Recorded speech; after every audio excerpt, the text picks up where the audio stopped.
તો ST Jambusar ST ડેપોમાં પાણી ભરાયા છે। જંબુસર એસટી ડેપોમાં તળાવ જેવા દ્રશ્યો સામે આવ્યા છે। એસટી ડેપોમાં પાણી ભરાતા મુસાફરોને ભારે હાલાકીનો સામનો કરવો પડી રહ્યો છે। વિદ્યાર્થીઓ અને મુસાફરો મુકાયા છે મુશ્કેલીમાં। જંબુસર એસટી ડેપોના જે દ્રશ્યો કે જ્યાં તળાવ ભરાઈ ગયું છે, પાણી ભરાઈ ગયું છે, જ્યાં વિદ્યાર્થીઓ પણ સવારે જે સ્કૂલ શાળાએ કોલેજે જવા માટે નીકળ્યા હોય તો પણ તેમને પણ હાલાકીનો સામનો કરવો પડી રહ્યો છે।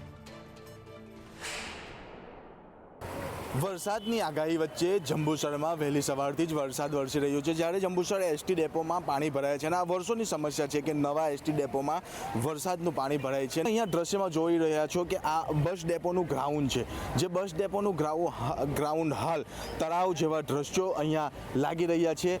આ સમસ્યા વર્ષો જૂની વરસાદ પડે છે એટલે આ સમસ્યા શરૂ થઈ જાય છે। જ્યારે આ સમસ્યાનો અંત જંબુસર એસટી ડેપો કાં તો નગરપાલિકા ક્યારે લાવશે અને અહીંયાના મુસાફરોને ક્યારે રાહત મળશે? રફીક મલેક, સંદેશ ન્યૂઝ, જંબુસર।